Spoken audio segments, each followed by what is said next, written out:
সম্মানিত মজলিসে হাজিরিন, আমাকে হুজুরের কাছে একটা আর্য রেখেছেন যাতে 4টা বিষয়ের প্রতি হুজুর বয়ান করেন। এক নম্বর হচ্ছে সমস্ত ইবাদতের মধ্যে নামাজকে আরো বেশি উত্তম। দ্বিতীয় নাম্বার কিয়ামতের ভয়াবহ আলামত এবং কবরের আযাব। আরেকটি হচ্ছে পিতা মাতার প্রতি সন্তানের দায়িত্ব ও কর্তব্য। আমার পক্ষ থেকে সুদ এবং ঘুষ এটার পরিচালন উপায় কি? এর পূর্বে আজকে নাম পেশ করবেন আমাদের ছোট ভাই মোহাম্মদ আশরাফুল ইসলাম ফায়সাল।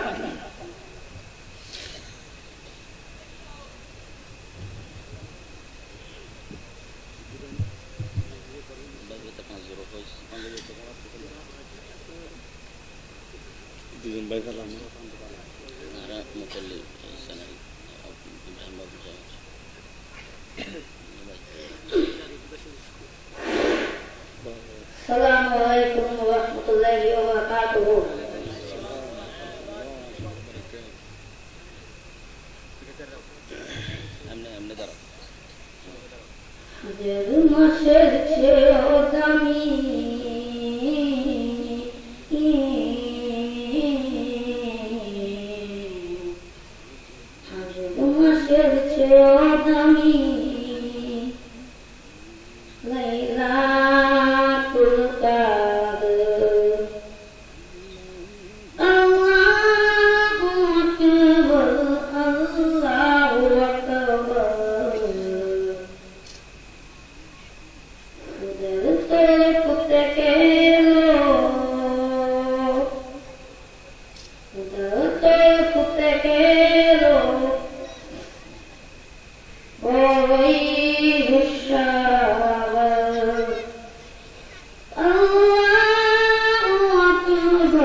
अस्सलामु अलैकुम वरहमतुल्लाहि वबरकातुहू। अस्सलातु वस्सलामु अलैका या सय्यदी या रसूल अल्लाह। अस्सलातु वस्सलामु अलैका या हबीब अल्लाह। अस्सलातु वस्सलामु अलैका या शफीअल मुज़निबीन। अस्सलातु वस्सलामु अलैका या रहमतन लिल आलमीन। अऊज़ु बिल्लाहि मिनश शैतानिर रजीम। बिस्मिल्लाहिर रहमानिर रहीम। इन्नल्लाह व मलाइकतहु युसल्लूना अलन नबी या अय्युहल्लज़ीना आमनू सल्लू अलैहि वसल्लिमू तस्लीमा। अल्लाहुम्मा सल्लि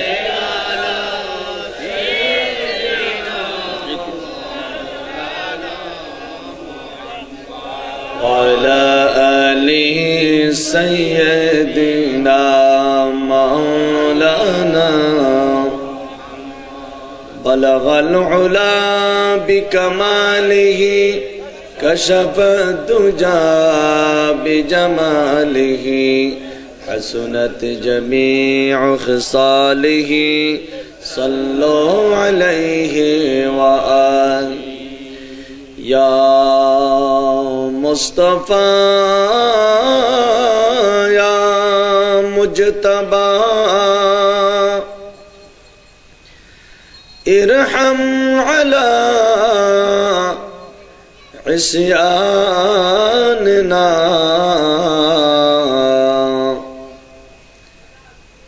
मजबूरतुन अमालुना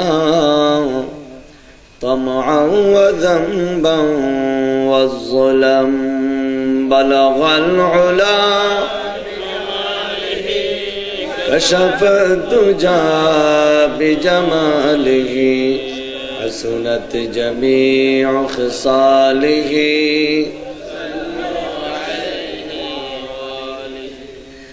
या रहमतल लिल आलमीन अंत शफीउल मुज़निबीन। अकरिम लना यौमल हज़ीन फदलन व जूदन वल करम बलगल उला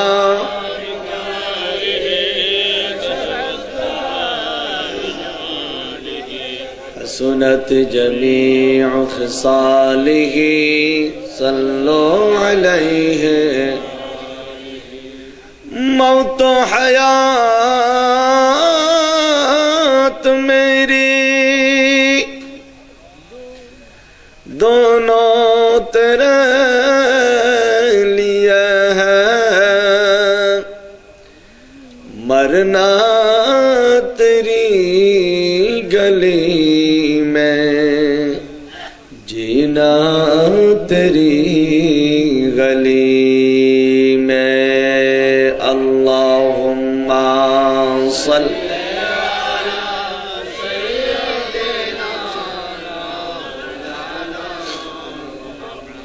अला सय्यदिना अल्लाह अल्लाह अल्लाह ओ ला इलाहा इल्लाह अल्लाह अल्लाह अल्लाह ओ ला इलाहा इल्लाह या रहमानो या अल्लाह या सुब्हानो या अल्लाह अल्लाह अल्लाह अल्लाह ओ ला इलाहा इल्लाह अल्लाह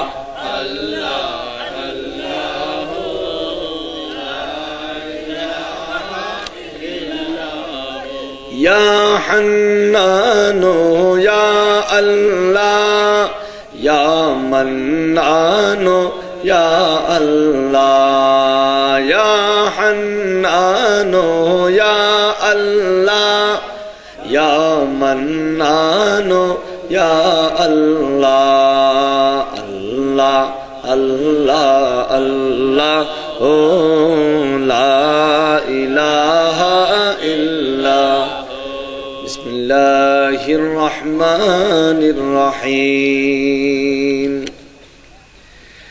अल-यौमा अक्मलतु लकुम दीनकुम व अतममतु अलैकुम निअमती व रदीतु लकुमुल इस्लाम दीना सदक़ल्लाहु मौलानाल अज़ीम व सदक़ रसूलुहुन नबियुल हबीबुल करीम ونحن على ذلك من الشاهدين والشاكرين والحمد لله رب العالمين يا رب بالمصطفى يا رب بالمصطفى بلغ مقاصدنا يا رب بالمصطفى بلغ مقاصدنا واغفر لنا ما مضى يا واسع الكرم مولاي صل وسلم دائما أبدا مولاي صل وسلم دائما أبدا على حبيبك خير الخلق كلهم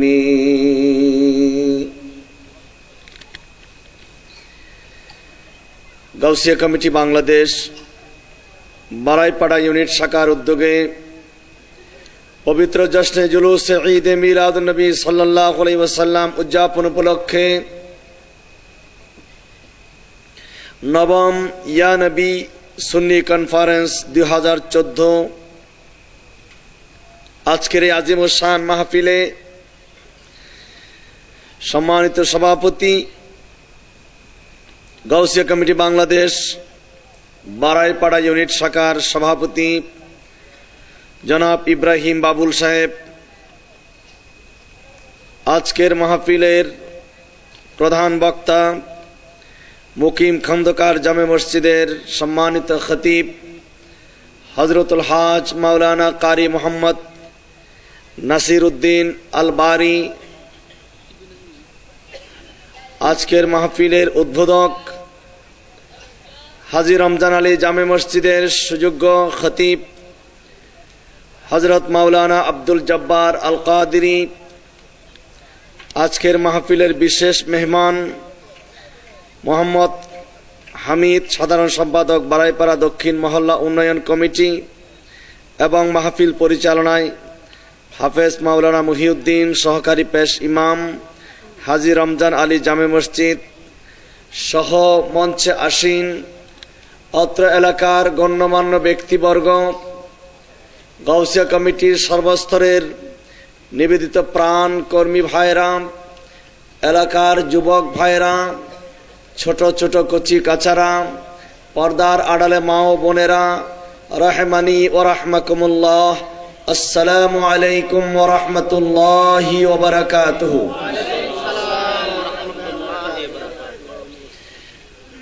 আজকের মাহফিল একটি ব্যতিক্রম ধর্মী মাহফিল। এটার নাম দেওয়া হয়েছে ইয়া নবী সুন্নি কনফারেন্স। বাংলাদেশের অনেক জায়গায় গিয়েছে, এরকম কোনো নাম কোথাও দেখিনি। সুন্নি কনফারেন্স, সুন্নি সম্মেলন, সুন্নি সমাবেশ, মিলাদুন্নবী মাহফিল এরকম হয়। ইয়া নবী শব্দটা কেন লাগানো হয়েছে আমি জানি না কেন লাগিয়েছে, তবে আমার মনে হয় যারা লাগিয়েছেন তারা একটা সুন্দর উদ্দেশ্য নিয়ে লাগিয়েছেন। কারণ যুগে যুগে কিছু নতুন নতুন আপত্তি আসে, যুগে যুগে নতুন নতুন কিছু ফিতনা সৃষ্টি হয়। সেই ফিতনার জবাব অনেক সময় কথায় দিতে হয়, অনেক সময় কাজে দিতে হয়। সম্প্রতিকালে কিছু ফিতনা আমাদের দেশে আবিষ্কার হয়েছে। এই কথা বলে কে? স্বেচ্ছাসেবকরা একটু দায়িত্ব পালন করলে ভালো হয়। আচ্ছা, আগামী আপনাদের কাছে জানতে চাচ্ছি, এই মাহফিলে আমরা যারা এসেছি আমরা কি সবাই মাহফিলের পক্ষে না বিপক্ষের? সবাই পক্ষের। বিপক্ষে কে কে আছেন হাত তুলতে পারবেন? বিপক্ষে কেউ নেই? ওই ছোট বাচ্চা একটা হাত তুলছে। পক্ষে কে কে আছে একটু হাত তুলে দেখান তো দেখি, ফেরেশতারা ভিডিও করবে এটাকে। তুমি একটু ভিডিও করো না সবার।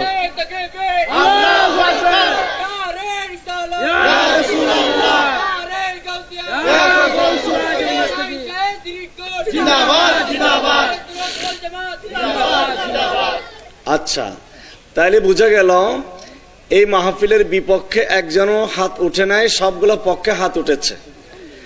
তাহলে এই মাহফিল সুন্দর হোক আমরা সবাই চাই কি চাই না? তো মাঝখানে যে খালি জায়গা আছে এটা তো আমার কাছে সুন্দর লাগে না। আপনারা যারা দাঁড়িয়ে আছেন যদি মাহফিলের সৌন্দর্য চান তাহলে সুন্দর করে বসে যান, আল্লাহ এবং রসুল খুশি হবে আপনাদের উপর। সুন্দর করে মাশাআল্লাহ আস্তে আস্তে আস্তে করে সুন্দর করে বসে যান সবাই, তাহলে বোঝা যাবে সবাই আমরা মাহফিলের বিপক্ষে কেউ নাই, এখানে সবাই মাহফিলের পক্ষে, আমরা আল্লাহ এবং রসুলের পক্ষে। আল্লাহুম্মা সাল্লি আলা সাইয়্যিদিনা মাওলানা মুহাম্মদ ওয়া আলা আলি সাইয়্যিদিনা মাওলানা মুহাম্মদ। আল্লাহুম্মা সাল্লি আলা সাইয়্যিদিনা মাওলানা মুহাম্মদ ওয়া আলা আলি সাইয়্যিদিনা মাওলানা মুহাম্মদ। ইয়া রাসূলুল্লাহ ইয়া হাবিবাল্লাহ ইয়া রাসূলুল্লাহ ইয়া হাবিবাল্লাহ ইয়া রাসূলুল্লাহ ইয়া হাবিবাল্লাহ ইয়া রাসূলুল্লাহ ইয়া হাবিবাল্লাহ। পাই যদি নবী গো আপনার দিদার, মৌতের কষ্ট থাকিবে না আমার। কথা ঠিক না? পাই যদি নবী গো আপনার দিদার, মৌতের কষ্ট থাকিবে না আমার। দিবেন গো দেখা দয়া করিয়া ইয়া রাসূলুল্লাহ ইয়া হাবিবাল্লাহ ইয়া রাসূলুল্লাহ ইয়া হাবিবাল্লাহ। আমার মরণের নিদান কালে আসিবেন নবীজি আমার শিয়রে। সবাই বলেন আমিন। আমার নবী আমরা ডাক দিলে শুনেন কি শুনেন না? হাদিসে পাক এসেছে যে পৃথিবীর যে কোনো প্রান্ত থেকে যদি আমি রসুলে পাকের উপর কোন প্রেমিক পাগল দরুদ শরীফ পড়ে, আমি নবী আমার নিজের কানে সেই দরুদের আওয়াজ শুনি। জোরে বলেন সুবহানাল্লাহ। এটা আমার নবী জীবদ্দশায় শুনতেন, ইন্তেকালের পরে শুনেন না, এরকম। আমার নবীর হায়াত এবং ইন্তেকালের মধ্যে কোনো পার্থক্য কোনো পার্থক্য নবী বলেন, হায়াতি খায়রুল লাকুম ওয়া মামাতি খায়রুল লাকুম।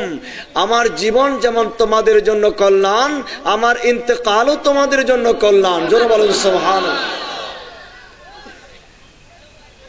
এই জন্য নবীজির আগমনে আমরা খুশি না বেজার?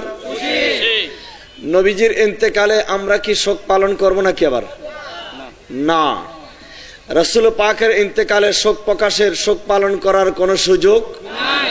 কারণ নবীজি বলে দিয়েছেন যে আমার উম্মতের কিছু মধ্যে কিছু ফিতনাবাজ সৃষ্টি হবে, তারা আমার ইন্তেকালকে ওফাত দিবসের শোক দিবস পালনের দোহাই দিয়ে মিলাদুন নবীর বিরোধিতা করার চেষ্টা করবে। এই জন্য আমি রসুল আগেই বলে দিচ্ছি, হায়াতি খায়রুল লাকুম ওয়া মাফাতি খায়রুল লাকুম, হায়াতি খায়রুল লাকুম ওয়া মামাতি খায়রুল লাকুম। আমার জীবন যেমন তোমাদের জন্য কল্যাণ, আমার ইন্তেকালও তোমাদের জন্য কল্যাণ। জোরে বলেন সুবহানাল্লাহ, আরো জোরে বলেন সুবহানাল্লাহ। নবীজির ইন্তেকাল কেমনে কল্যাণ? সাহাবায়ে কেরাম আরজ করলেন, ইয়া রাসূলুল্লাহ, আপনার জীবন আমাদের জন্য কল্যাণ, আপনি রাহমাতুল লিল আলামিন। আপনার ইন্তেকাল কেমনে আমাদের জন্য কল্যাণ? এটা তো আমাদের জন্য দুঃখের খবর। আমার নবী বলেন, না, আমার ইন্তেকালের পরেও তুরাজু আলাইয়া আমালুকুম, তোমাদের আমলনামা, তোমাদের ইবাদত বান্দেগী আমি রসুলের কাছে পেশ করা হবে। আমি যখন দেখব ফাইন রাআইতু খায়রান হামিদতুল্লাহ, আমি যখন দেখব তোমরা ভালো ভালো কাজের মধ্যে ব্যস্ত আছো, তখন আমি আল্লাহর প্রশংসা করতে থাকব। এটা ইন্তেকালের পরের কথা। ওয়া ইন রাআইতু গায়রা যালিক, আমি যখন ভালো দেখব তখন আল্লাহর প্রশংসা করব। ওয়া ইন রাআইতু গায়রা যালিকা, আর যখন তার বিপরীত দেখব, আর যখন দেখব তোমরা ভালোর বিপরীত কোনো কাজে লিপ্ত আছো। রাসূল পাক সরাসরি খারাপের কথা বলেননি, নবীজি বলেছেন ওয়া ইন রাআইতু গায়রা যালিকা, ভালোর বিপরীত কি হতে পারে এটা আমরা সবাই জানি। আমার নবী বলেন যে তোমরা যদি ভালো কাজ না করো, যদি তার বিপরীত কোনো কাজ করো, আমি রাসূল মদিনা শরীফে থেকে রওজা পাকের ভিতর থেকে মহান রব্বুল আলামিনের দরবারে তোমাদের জন্য গুনাহ মাফ চাইতে থাকবো। জোরে বলেন সুবহানাল্লাহ, আল্লাহু আকবার, ইয়া রাসূলুল্লাহ জিন্দাবাদ। তাহলে রাসূল পাক সাল্লাল্লাহু আলাইহি ওয়াসাল্লাম এখনো আমাদের জন্য আল্লাহর দরবারে গুনাহ মাফ চান কি চান না? দুঃখের দিনের দরদি মোর নবী কামলিওয়ালা, নবী কামলিওয়ালা। পড়তে পারবেন? এটা কার শান বললাম? লিখেছেন কাজী নজরুল ইসলাম, আমাদের জাতীয় কবি। লেখাপড়া বেশি করেননি, অষ্টম শ্রেণী, তাতে কি হয়েছে? আল্লাহ পাক যেন বলছেন, হে কবি নজরুল, তোমার কলম দিয়ে যেহেতু আমার নবীর শান বের হয়েছে, আমি তোমাকে বাংলাদেশের মতো একটা দ্বিতীয় বৃহত্তম মুসলিম কান্ট্রির জাতীয় কবির মর্যাদা দান করে দিলাম। জোরে বলেন সুবহানাল্লাহ। আমাদের দেশে কি কবির অভাব আছে নাকি? কবি শামসুর রহমান, তসলিমা নাসরিন, কবির চৌধুরী, এই সমস্ত কবিরা আছে না নাই? ওদের কলম দিয়ে জিন্দেগিতে আল্লাহর শানে, আল্লাহ রসুলের শানে কোনো কথাবার্তা বের হয় না। রসুলের পাকের শানে গাইতে ভালো লাগে না খারাপ লাগে? মাশাআল্লাহ, আজকে আওয়াজে বোঝা যায় সবাই আশিকে রসুল। আল্লাহ পাক কিয়ামতের ময়দানে আমাদেরকে আশিকে রসুল হিসেবে উঠার তৌফিক দান করুন সবাই, আমিন। আশিকে রসুলের নমুনা দেখা যাচ্ছে, সে অনেক দিন আগে থেকে একেবারে সাজিয়ে ফেলা হয়েছে। আজকে সেই বহদ্দারহাট রাস্তার মাথা থেকে মসজিদ, দোকানপাট, একটা সব সাজানো হয়েছে আজকে। কিরে বাবা, মাহফিল কোথায়? আসতে আসতে আসতে অনেক আসি, তারপরে মাহফিল দেখা যায় না, কিন্তু রাস্তা সাজানো হয়েছে। এটা কি কোনো রাজনৈতিক সমাবেশ? এটা সামাজিক অনুষ্ঠান? এটা আমার নবীর মিলাদুন নবী। আমার নবী যেমন বড়, আমার রসুল পাকের মিলাদের শানও সেরকম হতে হবে। আজকের গাউসিয়া কমিটির ভাইরা তার প্রমাণ করে দেখিয়েছেন। জোরে বলেন মারহাবা, আরো জোরে বলেন মারহাবা। দোয়া করি আমার ভাইদের জীবনকে আল্লাহ পাক সেইভাবে সাজিয়ে দেবেন। সবাই বলি আমিন। মোহাব্বত দিয়ে পড়ুন। দুঃখের দিনের দরদি মোর নবী কামলিওয়ালা, নবী কামলিওয়ালা, দুঃখের দিনের দরদি মোর নবী নবী কামলিওয়া। তুমি আসবে জানি আধার রাতে, জ্বলবে চেরাগলা নবী কামলিওয়া। তুমি আসবে জানি আধার রাতে, জ্বলবে চেরাগলা আলা নবী কামলি। মাঝ দরিয়ায় উঠলে তুফান, তাই না আমি ডরি, জানি আমায় তুলে নেবে তোমার শাফাআতের তরি। জোরে বলেন সুবহানাল্লাহ। আমাদের জাতীয় কবি বলছেন, আমার তো কোনো চিন্তা নাই, আমি তো কোনো ভয় পাই না। মহাসাগরের মাঝখানে যদি আমার নৌকা ডুবেও যায়, আমার কোনো চিন্তা নাই। কিয়ামতের ময়দানের সেই বিশাল সমুদ্রের মাঝে আমি তো এক মুহূর্তের জন্য ভয় পাবো না, কারণ আমার নবী হলেন রাহমাতুল লিল আলামিন। আমি জানি সেদিন আমার সেই ডুবন্ত তরী, আমার সেই ডুবন্ত কস্তি, আমার সেই ডুবন্ত নৌকা আমার নবীজির শাফাতের মাধ্যমে আমাকে সেখান থেকে উঠিয়ে নেবে। জোরে বলুন সুবহানাল্লাহ। মিশকাত শরীফ 512 পৃষ্ঠার হাদিস। আমার নবী সাদ করেন, আল্লাহ পাক আমি রসুলকে 5টা নিয়ামত দিয়েছেন, যে 5টা নিয়ামত আমার পূর্বে অন্য কোনো মানুষ দূরের কথা অন্য কোনো নবীকেও দান করা হয় নাই। জোরে বলুন সুবহানাল্লাহ। সেখানে 4 নম্বর নিয়ামত হলো উতিতু শাফাআতাল কুবরা। আল্লাহ পাক আমাকে শাফাআতে কুবরার মালিক বানিয়েছেন। সেই শাফাআতে কুবরার ক্ষমতা নিয়ে আল্লাহর হাবিব কিয়ামতের ময়দানে আমাদেরকে আপনাদেরকে সুপারিশ করবেন। জোরে বলুন সুবহানাল্লাহ।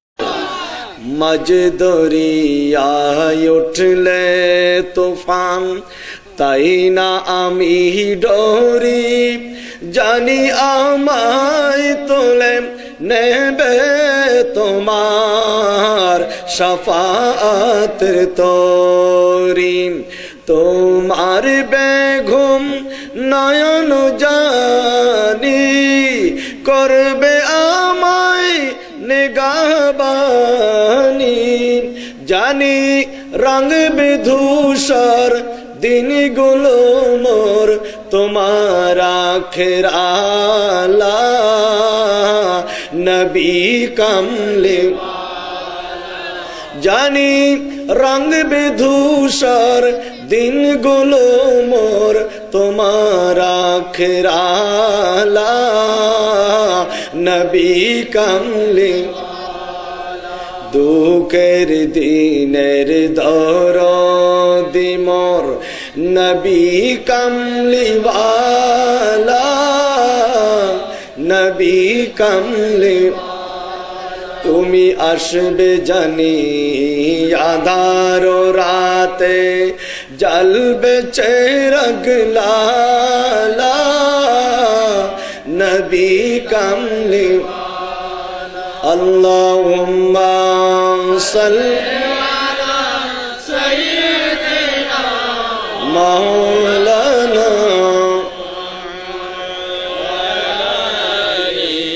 সাইয়্যিদিনা।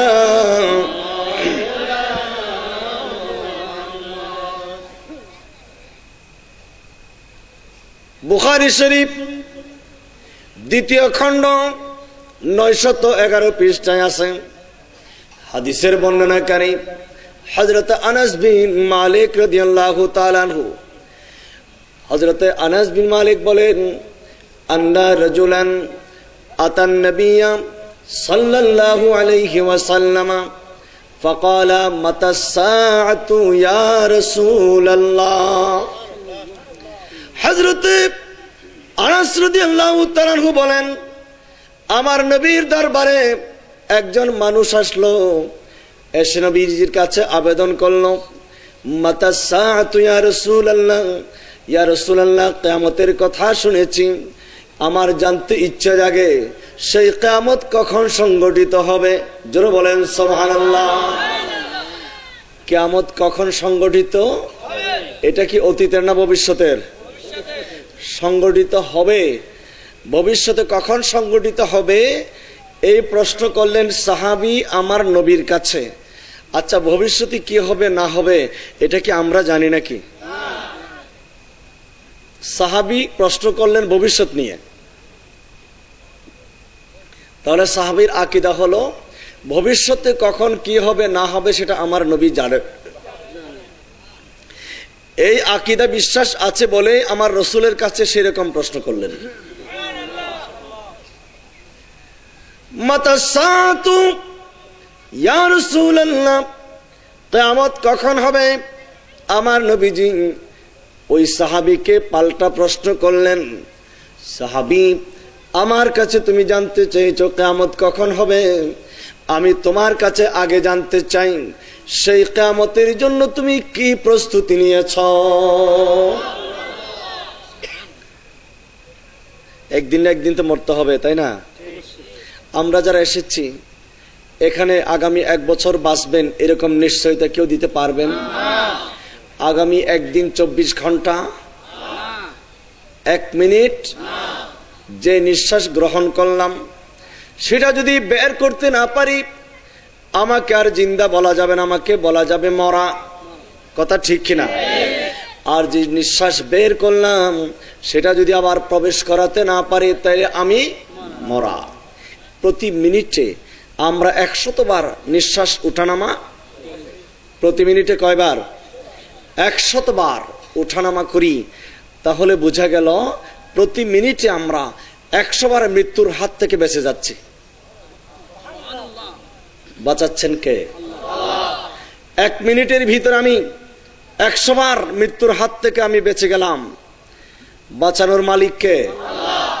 যে আল্লাহ আমাকে প্রতি মিনিটে মিনিটে মৃত্যুর হাত থেকে বাঁচাচ্ছেন, বাঁচিয়ে রেখেছেন, সে আল্লাহর জন্য মাত্র 1টা ঘন্টা, 24 ঘন্টা তো আল্লাহ আমাদেরকে দিয়ে দিয়েছেন, সেই 24 ঘন্টা থেকে মাত্র 1টা ঘন্টা আল্লাহর জন্য ব্যয় করতে আমাদের কষ্ট হয়।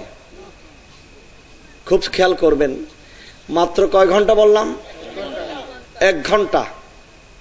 কারণ সব 5 ওয়াক্ত নামাজ হিসাব করলে 1 ঘন্টার ভিতরে কাবার দেওয়া যায়।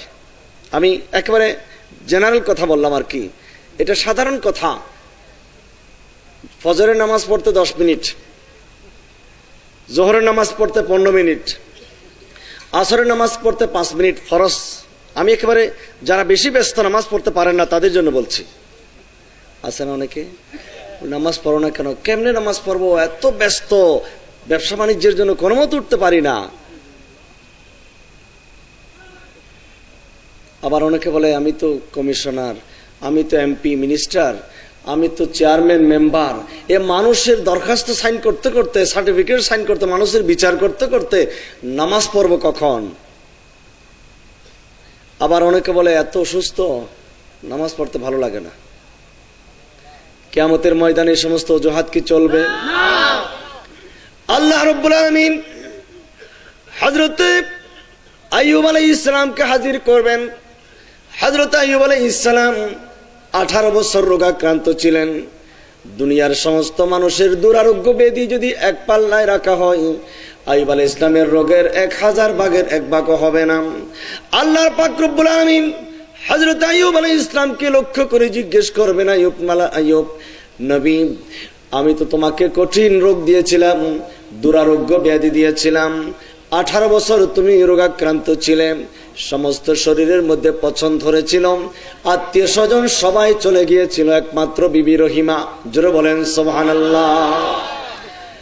এমন কঠিন অবস্থা এমন কঠিন রোগ তোমাকে দিয়েছিলাম, এবার তুমি বলো রোগের কারণে কষ্টের কারণে তুমি কয়েকটা নামাজ ছেড়ে দিয়েছিলে। হযরত আইয়ুব আলাইহিস সালাম বলবেন আল্লাহ নামাজ ছেড়ে দেওয়া দূরের কথা, যত বড় কঠিন রোগ হোক না কেন আল্লাহ এক ওয়াক্ত নামাজ তো কাজাও করি না। অসুস্থতার কারণে আমরা যারা নামাজ পড়ি না তারা সেদিন চেহারা দেখাতে পারবো? হযরত সুলাইমান আলাইহিস সালামকে আল্লাহ হাজির করবেন। সারা পৃথিবীর শাসন ক্ষমতা রব্বুল আলামিন সুলাইমান আলাইহিস সালামকে দান করেছিলেন। শুধু মানুষের ক্ষমতা না, মানুষের শাসন না, জিন জাতিকেও শাসন করতেন, আকাশের পাখিদেরকে শাসন করতেন, সমুদ্রের মাছদেরকেও শাসন করতেন। জোরে বলেন সুবহানাল্লাহ।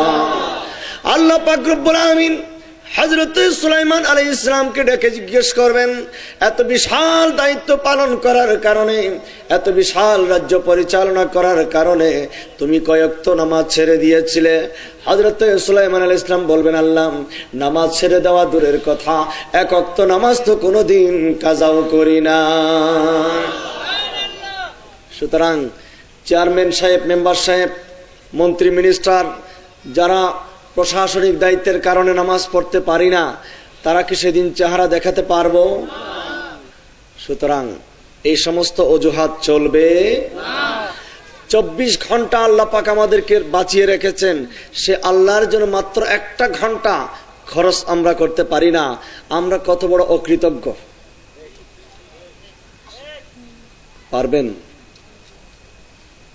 বলে আমার কাজ আছে, এটা তো বলা যাবে না, বরং বলতে হবে আমার নামাজ আছে। আপনি কাজকে বলবেন কি? নামাজকে বলবেন না যে আমার কাজ আছে, বরং যত কাজই থাকুক আপনি বলবেন আমার আগে কি আছে? জোরে বলুন আগে কি আছে? নামাজ। সুন্নি ভাইরা, গাউসিয়া কমিটির ভাইরা তখনই সার্থক হবেন, এলাকার মধ্যে সাধারণ পাবলিক যারা তারা গাউসিয়া কমিটিকে তখনই ভালোবাসা শুরু করবেন যে গাউসিয়া কমিটির ভাইরা যখন আগে নামাজ পড়তে যাবেন। কথা ঠিক কিনা? আমরা কি নামাজ কায়েম করার পক্ষে না বিপক্ষে? নামাজ গাউসিয়া কমিটির ভাইরা কায়েম করবে, কারণ এই গাউসিয়া কমিটির সাথে সম্পর্ক গাউসে জামান আলে রসুল সৈয়দ মোহাম্মদ তৈয়ব শাহ রাদিয়াল্লাহু তাআলা আনহুর সাথে। এই গাউসিয়া কমিটির প্রতিষ্ঠাতাকে আওলাদ রসুল গাউসে জামান মুর্শিদে বরহক আল্লামা সৈয়দ মোহাম্মদ তৈয়ব শাহ রাদিয়াল্লাহু তাআলা আনহু, যিনি 3000 মাইল দূরে থেকে দেখেন মুরিদের কি অবস্থা। আমরা কি দেখি? আমরা দেখি না, ওনারা সেই 3000 মাইল দূর থেকে চিঠি লিখলেন, জামিয়ার লাইব্রেরির কোন আলমিরার মধ্যে কোন কিতাবের মধ্যে উই পোকা এসেছে, অমুক আলমিরার অমুক কিতাবের মধ্যে উই পোকা এসেছে, তোমরা তাড়াতাড়ি পরিষ্কার করো। জোরে বলুন সুবহানাল্লাহ। আমরা কি দেখি? আমরা দেখি না, আল্লাহর ওলিরা দেখেন। ইমাম গজালি রহমতুল্লাহ আলাইহি বলেন, আল্লাহর ওলির ক্ষমতা ইন্তেকালের আগে যেমন, ইন্তেকালের পরে তার চাইতে কমে না বাড়ে? তখন যদি তিনি দেখে থাকেন তাহলে এখন দেখেন কি দেখেন না? আমাদের অবস্থা দেখেন কি দেখেন না? সুতরাং আমরা নামাজ পড়ি কি পড়ি না এটা আমাদের পীর মুর্শিদ দেখেন কি দেখেন না? সেই ক্ষমতা দিয়েছেন কে? আল্লাহুম্মা সাল্লি আলা সাইয়্যিদিনা মাওলানা মুহাম্মদ ওয়া আলা আলি সাইয়্যিদিনা মাওলানা মুহাম্মদ। আল্লাহ আল্লাহ আল্লাহ হো লা ইলাহা ইল্লাহ, আল্লাহ আল্লাহ আল্লাহ হো লা ইলাহা ইল্লাহ, লা ইলাহা ইল্লাল্লাহু মুহাম্মাদুর রাসূলুল্লাহ সাল্লাল্লাহু আলাইহি ওয়াসাল্লাম। তাহলে নামাজ পড়তে হবে দিনে কয় ওয়াক্ত? আওলাদ রাসূলের হাতে যারা হাত রেখেছেন তাদের জন্য আবার অতিরিক্ত কিছু নামাজও আছে। মাগরিবের নামাজের পরে কি? কয় রাকাত? কয় রাকাত? 6 রাকাত। কি বলা হয়? সালাতুল। আমার নবী সাল্লাল্লাহু আলাইহি করেন মান সাল্লা 6 রাকাতিন বাদাল মাগরিবি ক্বাবলা আন ইয়াতাকাল্লামা, যে ব্যক্তি মাগরিবের নামাজের পরে কারো সাথে কথাবার্তা না বলে 6 রাকাত নামাজ পড়বেন, ইউকালু লাহা আল আওয়াবিন, যাকে বলা হয় আওয়াবিনের নামাজ। আমার নবী বলেন কাতাবাল্লাহু লাহু ইবাদাতা 50 সানাতান, আল্লাহ পাক রব্বুল আলামিন ওই বান্দার আমল নামার মধ্যে 1 বছর 2 বছর না 50 বছরের ইবাদতের সওয়াব লিখে দেবে। ইয়া রাসূলুল্লাহ, ইয়া রাসূলুল্লাহ, জিন্দাবাদ।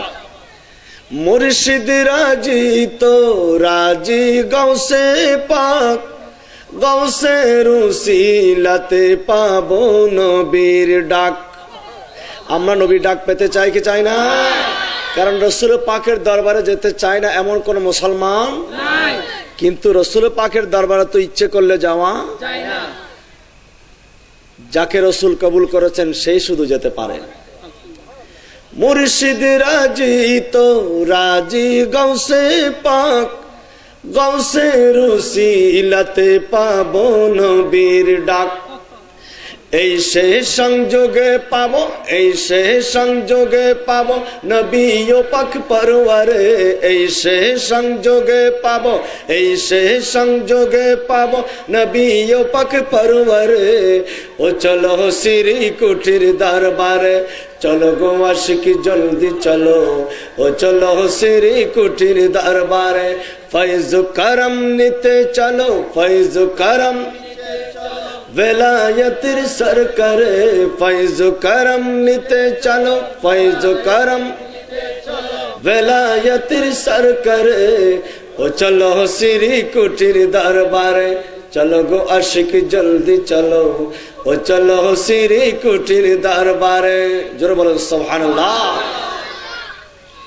24 ঘন্টা থেকে আল্লাহর জন্য মাত্র 1টা ঘন্টা আমরা দিতে রাজি আছি কি নাই? হাত তুলে দেখান রাজি আছি কি নাই? আল্লাহ পাক রব্বুল আলামিন আমাদের সকলকে 5 ওয়াক্ত নামাজি বানিয়ে দিন, সবাই বলি আমিন। এবার আসুন, আজকের মাহফিলের নামটা একটু ব্যতিক্রম না? কি ইয়া নবী বললে আবার শিরকের একটা ফতোয়া আসে না? ইয়া নবী বললে কিসের ফতোয়া আসে? বলে ইয়া নবী বলা যাবে না। বলে কেন? বলে নবী তো অনেক দূরে মদিনা শরীফ। ইয়া বলা হয় যিনি কাছে তাকে। খুব খেয়াল করবেন, পরিষ্কার করা দরকার। কি উদ্দেশ্যে আপনারা দিয়েছেন আমি জানি না, আমার যেটা বুঝে আসছে আমি এটা একটু ব্যাখ্যা করি। বলে ইয়া নবী বলা যাবে না, ইয়া নবী বললে শিরিক। বলে কেন? বলে রসুল তো নবী তো অনেক দূরে মদিনা শরীফ, এত দূরের মানুষকে ইয়া বলা যায় না, ইয়া বলতে হয় কাছের লোককে। বাবা এটা তো আপনার ব্যাখ্যা, রসুল অনেক দূরে, কিন্তু আল্লাহ তো বলেন এত দূরে না, আল্লাহ বলে একেবারে কাছে। আল্লাহ বলেন কি? কাছে। এখন আপনাদের বিবেকের কাছে প্রশ্ন, আপনারা কি আমাদের মতো 2 পয়সার মৌলবীদের কথা শুনবেন নাকি আল্লাহর কথা শুনবেন? আল্লাহ বলেন আন নবিয়্যু আওলা বিল মুমিনিন, আমার নবী আওলা আকরাব, আমার নবী একেবারেই কাছে। ইসমে তাফজিল, একেবারেই কাছে। শুধু কাছে না, আল্লাহ বলেন একেবারেই কাছে, তবে সবার কাছে না, সবার কাছে না। বিল মুমিনিন, মুমিনদের কাছে। আন-নবিয়্যু আওলা বিল মুমিনিনা, আল্লাহ বলেন আমার নবী একেবারে কাছে। বলে সবার কাছে না, হিন্দুর কাছে না, খ্রিস্টানের কাছে না, বুদ্ধিস্টের কাছে না, বেঈমানের কাছে না, মুনাফিকের কাছে না। আল্লাহ বলেন বিল মুমিনিন মিন আনফুসিহিম, যারা ইমানদার, যারা মুমিন, তাদের জীবনে তাদের জানের চাইতে প্রাণের চাইতেও কাছে। আল্লাহর ফয়সালা হলো নবী কাছে। কাদের কাছে?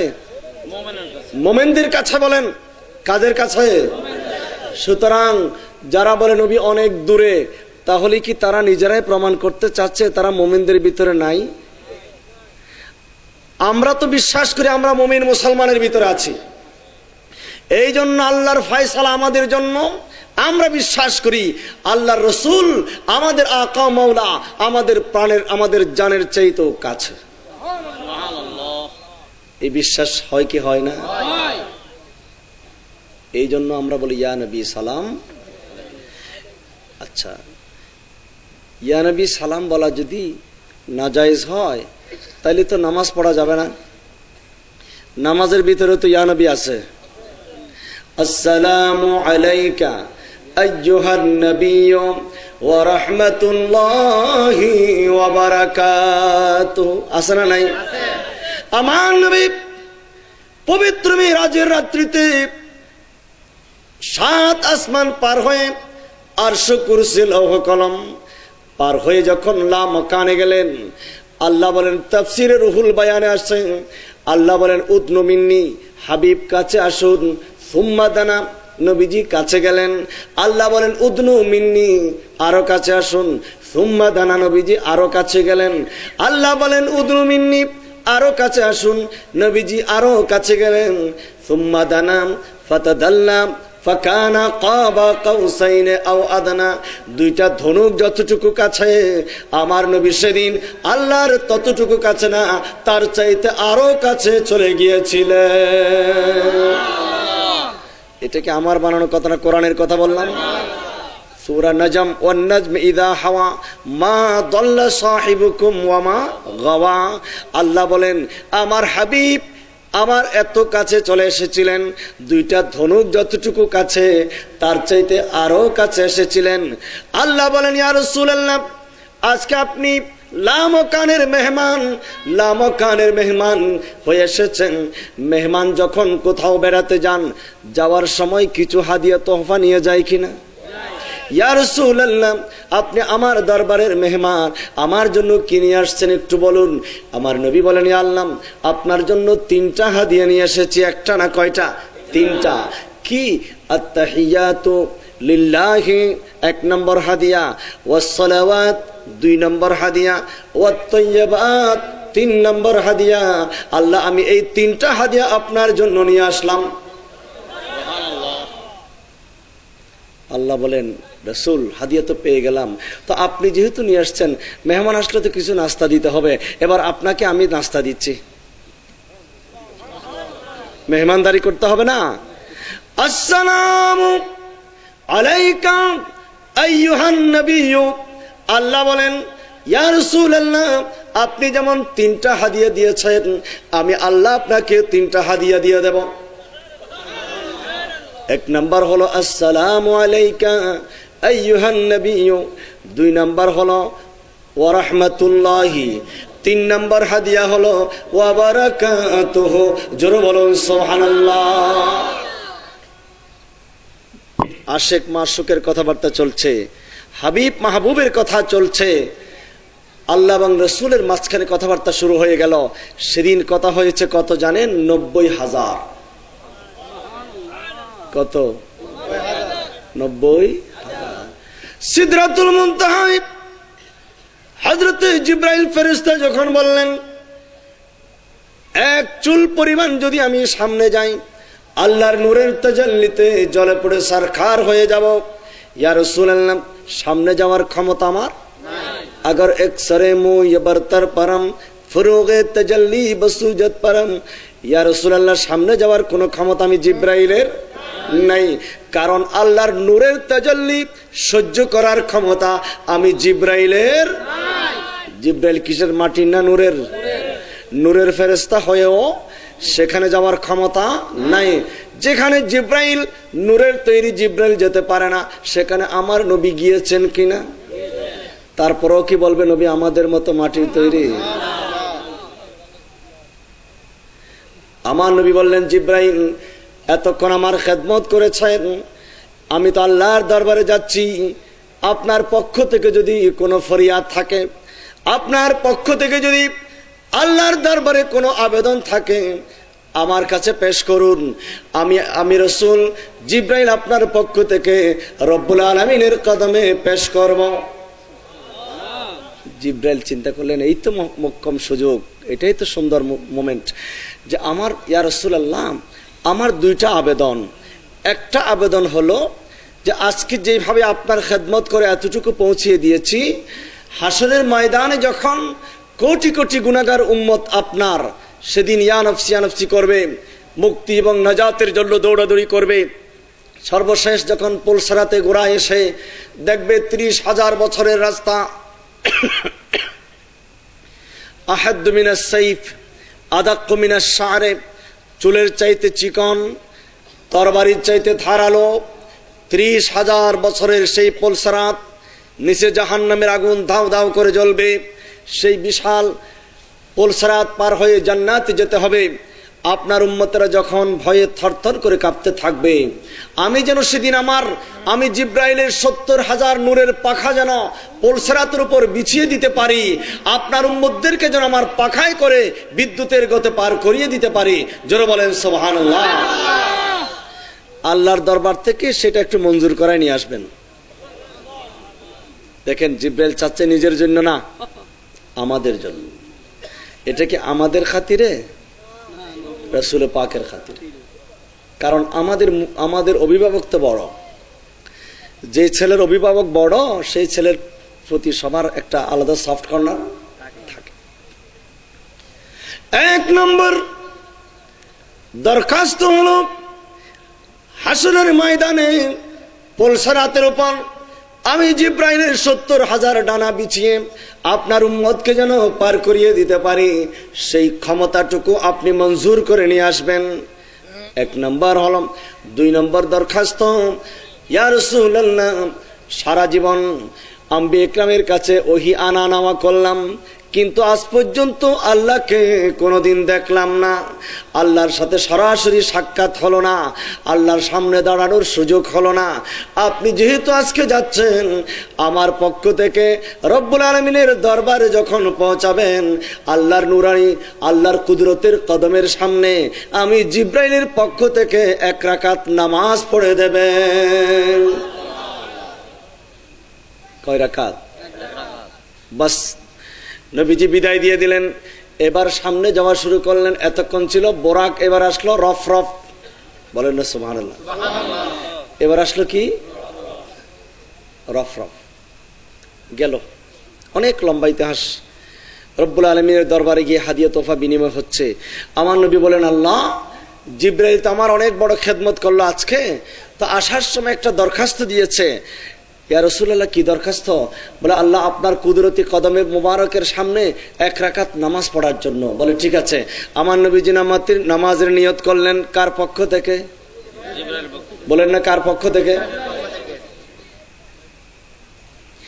1 রাকাত নামাজ শেষ হচ্ছে সেই মুহূর্তে চিন্তা করলেন, জিব্রাইল যদি আল্লাহকে 1 রাকাত নামাজ উপহার দিতে পারেন, আমি রাসূল কেন পারবো না? আমিও 1 রাকাত দেব।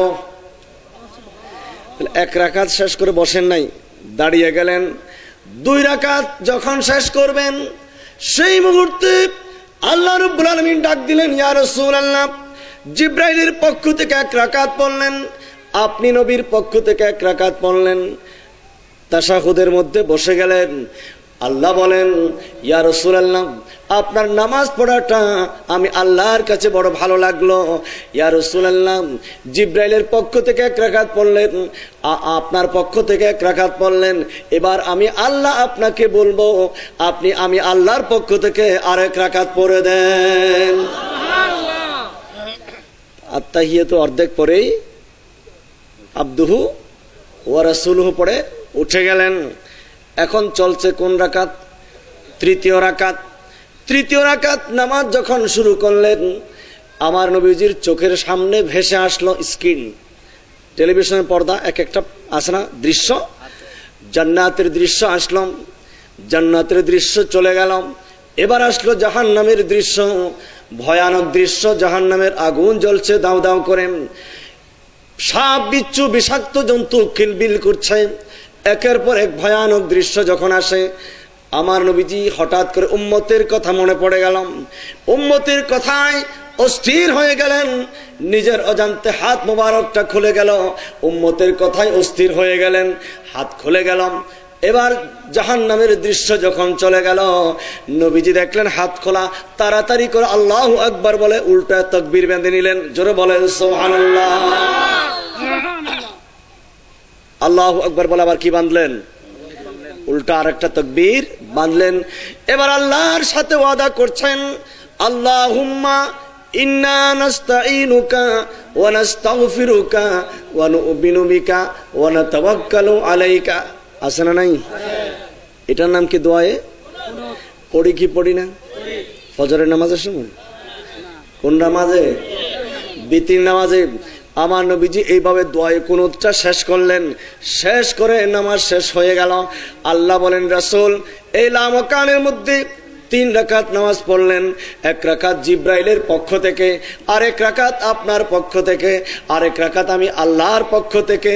রাসূল আপনার নামাজটা আমার এত ভালো লাগলো, আপনার উম্মতের জন্য সেটা উপহার দিয়ে দিলাম। সেটার নাম কি?